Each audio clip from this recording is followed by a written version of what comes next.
बिस्मिल्लाहिर्रहमानिर्रहीम। अस्सलाम वालेकुम। बच्चे की पैदाइश हर फैमिली के लिए एक इंतहाई खुशी का मौका होता है। घर का हर फर्द एक नए रिश्ते में बन जाता है और फैमिली में ये इजाफा घर भर की खुशियों में इजाफे का बाइस बन जाता है। अगर आप इस चैनल पर न्यू हैं तो चैनल को सब्सक्राइब कर दीजिए और मेरी वीडियो को लाइक और शेयर कर दीजिए और बेल आइकन को प्रेस करना मत भूलिएगा ताकि मेरी हर आने वाली वीडियो आपको मिल सके।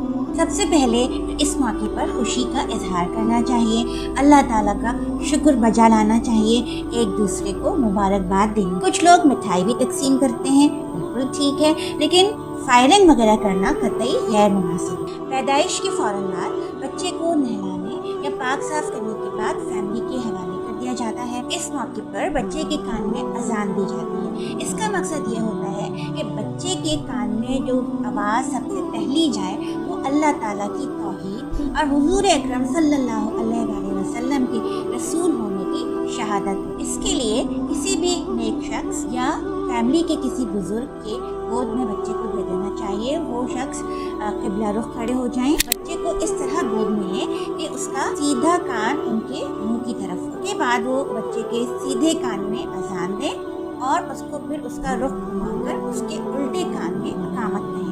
बेहतर तो ये है कि अजान 3 मरतबा और अकामत 2 मरतबा कही जाए, लेकिन अगर एक दफ़ा भी कर लिया जाए तो काफ़ी। अब बच्चे का अच्छा सा नाम रखना भी ज़रूरी है। नाम का इंतखाब करते वक्त ये ख्याल करना चाहिए कि नाम के मानी अच्छे हों, मुबारक हों और उस नाम से ये पता चलता हो कि किसी मुसलमान घराने का बच्चा है। आजकल ये चीज़ मुशाहिदे में आ रही है कि इंफरादियत के चक्कर में लोग नित नए तरह के नाम ढूंढ के ला रहे हैं जो पहले कभी किसी ने ना सुने हो। बेहतर तो ये है कि बच्चे का नाम अंबिया इकराम अलैहिस्सलाम, सहाबा इकराम या बच्चियों के नाम सहाबियात के नाम पर रखे जाए। हमारे प्यारे नबी ने अब्दुल्ला और अब्दुल रहमान जैसे नाम पसंद फरमाए हैं। लेकिन आप जो भी नाम रखें इस बात का ख़ास ख्याल रखें कि इस नाम में किसी गैर मुस्लिम की मुशाबिहत ना हो, यानी नाम सुनकर ऐसा ना लगे कि ये किसी गैर मुस्लिम का नाम है। अगर ऐसा नाम गलती से भी रख लिया जाए तो फ़ौरन उसको बदल देना। इसके बाद 7वें दिन बच्चे के बाल मुंडवाए जाते हैं और अगर हो सके तो सुन्नत के मुताबिक बच्चे के सर पर ज़ाफ़रान पानी में घोलकर मल दिया जाए और बच्चे के बालों के वज़न के मुताबिक चांदी सदका कर दी जाए। बच्चे के बालों को फेंक भी सकते हैं और दफन भी कर सकते हैं। अगर वालिदैन इस्तिताअत रखते हो तो 7वें दिन सुन्नत के मुताबिक बच्चे का अकीका किया जाएगा। लड़के के लिए 2 बकरे, 2 दुम्बे या गाय के 2 हिस्से और लड़की के लिए 1 बकरा, 1 दुम्बा या गाय का 1 हिस्सा किया जा सकता है। अकीके के जानवर में भी उन तमाम खुसूसियात को मलहूज़ खातिर रखा जाएगा जो कि कुर्बानी के जानवर में देखी जाती हैं, जैसे कि सींग जड़ से ना टूटा हुआ हो, कान पैदाइशी ना हो तो ऐसे जानवर की भी कुर्बानी या अकीका नहीं होता। इसके अलावा जानवर लंगड़ा ना हो और अंधा या काना ना हो। उसकी उम्र का तयन भी शरीयत के बताए हुए उसूलों के मुताबिक किया जाएगा। अकीके का गोश्त कुर्बानी के गोश्त की तरह पूरा का पूरा आप स्टोर भी कर सकते हैं और पूरा का पूरा बांट भी सकते हैं। उसको पकाकर भी खा सकते हैं और बगैर पकाए हुए भी तकसीम कर सकते हैं। एक ख्याल बिल्कुल गलत माशरे में पाया जाता है कि अकीके के गोश्त को माँ बाप या दादा दादी और नाना नानी नहीं खा सकते। ये बिल्कुल गलत है।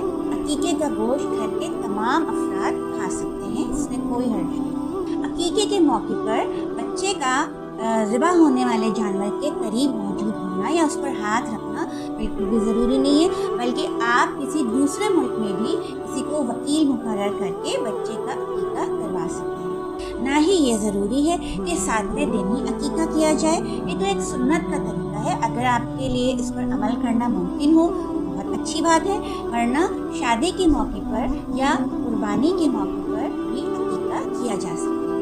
और बच्चे की सेहत का ख्याल रखना बहुत ज़रूरी है।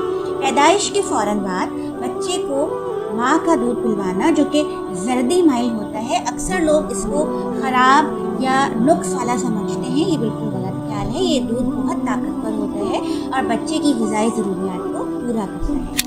बच्चे को किसी भी तरह का शहद ना दें क्योंकि जदीद तहकीक के मुताबिक 1 साल से कम उम्र के बच्चों को शहद देना नुकसानदेह साबित हो सकता है। इसके अलावा किसी भी किस्म की दवा, भुट्टी, राइट वाटर वगैरह देना भी बच्चे के लिए नुकसानदेह साबित हो सकता है। ना ही उसको आप गर्मी का मौसम सोचकर पानी वगैरह पिलाइए। माँ का दूध ही बच्चे के लिए मुकम्मल और बेहतरीन गज़ा है। बच्चों की आंखों में सुरमा या काजल डालने से भी परहेज करना चाहिए। बच्चे की पैदाइश पर डॉक्टर की तरफ से या अस्पताल की तरफ से जिन टीकों या वैक्सीनेशन की हिदायत की गई हो उनको भी बर वक्त करवा लीजिए। बच्चे को मौसम के लिहाज से कॉटन के और थोड़े से बड़े साइज के कपड़े पहनाइए। कुछ लोग बच्चे को सिर्फ एक शीट में या चादर में लपेट लेते हैं। बेहतर ये होगा कि बच्चे को एक गद्दा, जिसको हम कैरिंग नेस्ट भी कहते हैं, उसमें डाल लें कम से कम 1-2 महीने तक। इसमें बच्चे को उठाएं ताकि बच्चे के जिस्म में कोई दर्द वगैरह ना हो। अभी तक तो हमने कुछ मसनून अमाल का जिक्र किया, लेकिन कुछ ऐसी बातें भी ऑब्जर्वेशन में या मुशाहिदे में आती हैं, जैसे कि अगर लड़की की पैदाइश हो जाए तो अक्सर लोग उस पर थोड़ा सा नागवारी का इजहार करते हैं और नाशुक्री के कलमात ज़बान पर ले आते हैं। कुछ लोग तो बच्ची की माँ को ही मूरद इल्ज़ाम ठहरा देते हैं कि इसने लड़की क्यों पैदा की। इसके अलावा कुछ लोग बच्चे की शक्ल सूरत और रंग रूप वगैरह पर भी बातें बनाना शुरू कर देते हैं। याद रखिए कि इस तरह की बातें करके हम अल्लाह ताला के अज़ली फैसले को चैलेंज कर रहे हैं। अल्लाह ताला ने कुरान शरीफ में वाज़ेह अल्फाज में फरमाया है कि हम जिसको चाहे लड़के दें, जिसको चाहे लड़कियां दें, जिसको चाहे दोनों दें और जिसको चाहे कुछ भी ना दें।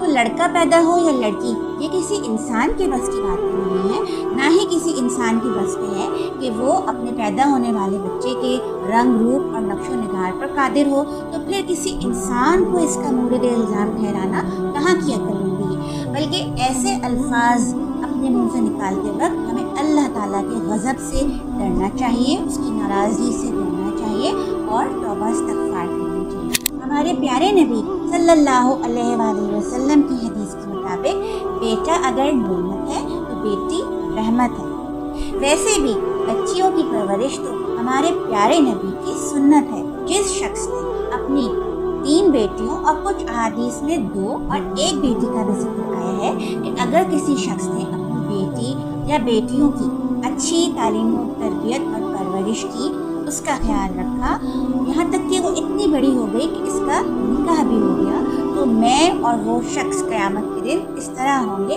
आपने अपनी उंगलियों का इशारा करके फरमाया कि इतने करीब होंगे।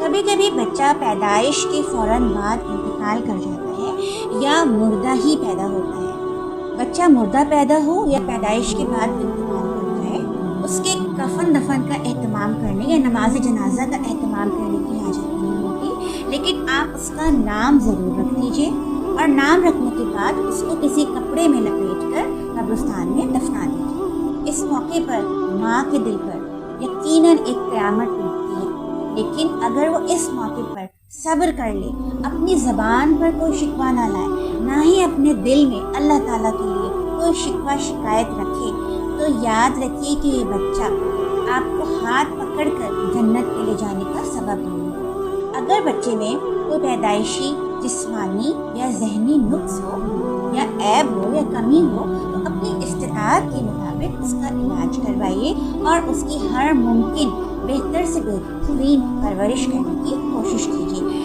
यकीन कीजिए कि इस अजीम सादत का सिला आपको सिर्फ अल्लाह ताला ही दे सकता है। हम इंसान उसका वहम गुमान भी नहीं कर सकते। आखिर में मैं सिर्फ इतना कहना चाहूँगी कि औलाद अल्लाह ताला की एक अजीम नेमत है। इसका भरपूर तरीके से शुक्र बजा लाइए और शुक्र बजा लाने का बेहतरीन तरीका ये है कि आप उसकी बेहतरीन तालीम तरबियत कीजिए, क्योंकि ये औलाद ही आपके लिए दुनिया और आखिरत में इज़्ज़त और सुरखुरी का बाइस बने।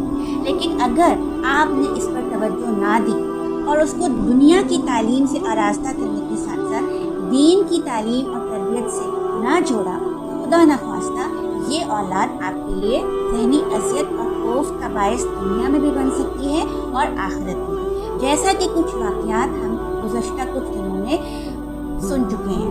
अल्लाह ताला से दुआ है कि हम सब को अपनी औलाद की दुनिया और आखिरत के लिहाज से बेहतरीन तालीम और तरबियत करने की तौफीक अता फरमाए। आमीन।